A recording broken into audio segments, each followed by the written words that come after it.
আবু হুরায়রা রাদিয়াল্লাহু তাআলা আনহু বলেন, রাসূল সাল্লাল্লাহু আলাইহি ওয়াসাল্লাম বলেছেন, সালাসু দাওয়াতিন মুস্তাজাবাতুন লা শাক্কা ফি ইজাবাতিহিন্না, তিন শ্রেণীর মানুষের দোয়া কবুল হয় যাতে সন্দেহ নেই। তিন শ্রেণীর মানুষের দোয়া কবুল হয় যাতে সন্দেহ নেই। নিশ্চিতভাবে, সন্দেহাতীতভাবে, নিশ্চিতভাবে তিন শ্রেণীর মানুষের দোয়া কবুল হয়, হবেই হবে। তার এক শ্রেণীর মানুষ হচ্ছে দাওয়াত মাজলুমিন, মাজলুমের দোয়া। মাজলুমের দোয়া কবুল হবে আপনার বিরুদ্ধে, হবেই হবে, একটু পরে হলেও। দুই, দাওয়াতুল মুসাফিরের দোয়া। যে ব্যক্তি সফরে আছে, কোন সময় সফরে চলে গেলে ছেলে মেয়ের জন্য, আহাল পরিবারের জন্য দোয়া করবেন, হাত তুলে দোয়া করবেন। রাসূল সাল্লাল্লাহু আলাইহি সাল্লাম বলেছেন, মুসাফিরের দোয়া কবুল হয়, হবেই হবে। তিন, দাওয়াতুল ওয়ালিদা আলাল ওয়ালাদে, বাপ মায়ের দোয়া ছেলে মেয়ের ব্যাপারে। বাপ মায়ের বদদোয়া ছেলে মেয়ের ব্যাপারে খুব সাবধান। ছেলে অন্যায় করেছে, ভুলেও কোনোদিন ছেলে মেয়ের বিরুদ্ধে বদদোয়া করিয়েন না। ছেলে আজীবন ধ্বংস হয়ে যাবে, আর উঠে দাঁড়াতে পারবে না। ছেলে ভুল করেছে, অন্যায় করেছে, কিছু গালি দিয়েছে, আপনি বলেন, আব্বু তোমাকে খুব আদর যত্ন করে মানুষ করেছি, আব্বু তুমি আমাকে এভাবে কথা বলবে এটা আমি আশা করিনি। মায়ে বলবে, আব্বু তোমাকে কত আমি তেল কাজল দিয়ে মানুষ করলাম, পেশাব পায়খানা পরিষ্কার করলাম, দুধ খাওয়ালাম, তুমি আজকে এভাবে কথা বললে স্ত্রীর পাল্লাই পড়ে, আব্বু এটা তো আমি আশা করিনি। আপনি এইভাবে ছেলে মেয়েকে একটু বুঝান, ছেলে মেয়ের বিপক্ষে বদদোয়া করিয়েন না। চিরজীবনের জন্য ধ্বংস হয়ে যাবে, ইহকাল তো গেছে গেছে, পরকালও যাবে। আপনার দোয়া তার বিরুদ্ধে কবুল হবেই হবে। যার কারণে রাসূল সাল্লাল্লাহু আলাইহি সাল্লাম বলেছেন, লা তাদু আলা আনফুসিকুম, নিজের ব্যাপারে ধ্বংসের দোয়া করো না। এত ঝামেলা, মনে হচ্ছে মরে যায়, এটাই ভালো। জীবনে এই কথা বলবেন না। ওয়ালা তাদু আলা আওলাদিকুম, ভুলেও কখনো ছেলে মেয়ের বিরুদ্ধে বদদোয়া করবেন না। ওয়ালা তাদু আলা আমওয়ালিকুম, এইসব টাকা পয়সার ঝামেলা, টাকা পয়সা না থাকাই ভালো, এভাবে বলবেন না। সম্পদের উপরে বদদোয়া করবেন না, মনে থাকবে কিনা। ছেলে মেয়ের ব্যাপারে বদদোয়া করবেন না, নিজের ব্যাপারে বদদোয়া করবেন না। রাসূল সাল্লাল্লাহু আলাইহি ওয়াসাল্লাম কঠিন ভাবে না করেছেন। মুসলিম, ভুলেও কোনোদিন ছেলে মেয়ের বিপক্ষে বদদোয়া করবেন না। ওর ইহকালও গেছে, পরকালও গেছে। দেখবেন একটু, এক মিনিট। আবু হুরায়রা রাদিয়াল্লাহু তাআলা আনহু বলেন, রাসূল সাল্লাল্লাহু আলাইহি সাল্লাম বলেছেন, কানা ফি বানি ইসরাইল রাজুলুন ইকালা লাহু জুরাইজ, হাজার হাজার বছর পূর্বে একটা লোক ছিল, তার নাম ছিল জুরাইজ। ওয়াকানা ইসাল্লি ফি সাওমাতিহি, সে তার গির্জা ঘরে ইবাদত করত।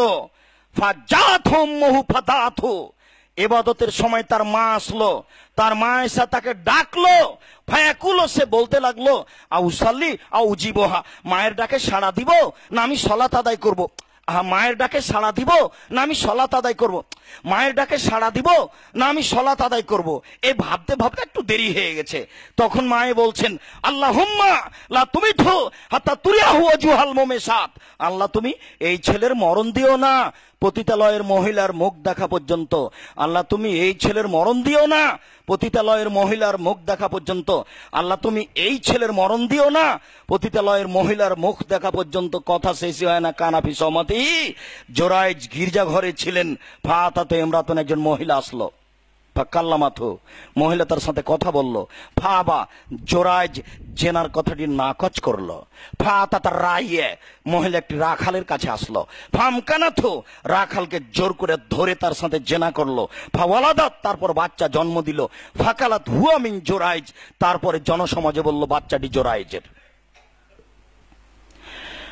মহিলা জনসমাজে বলল বাচ্চাটি জোরাইজ। ফাতাউহু, জনগণ জোরাইজের কাছে আসলো।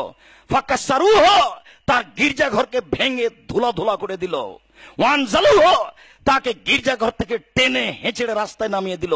ওয়াসাব্বুহু, এলাকাবাসী তাকে অকথ্য ভাষায় গালি দিল, বেটা দর বেশি করো, আবার জেনা করো।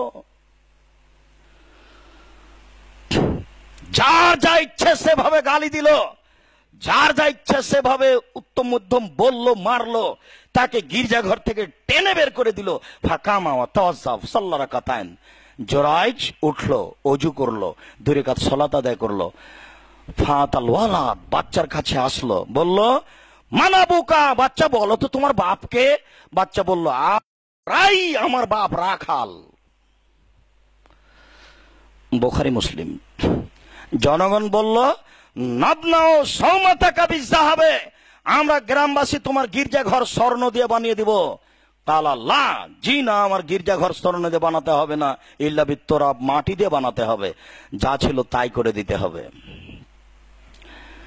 আপনাকে আমি কি বলতে চেয়েছি ভুলে গেছেন কি? বলতে চাচ্ছি ভুলেও কোনোদিন ছেলে মেয়ের বিরুদ্ধে বদদোয়া করবেন না।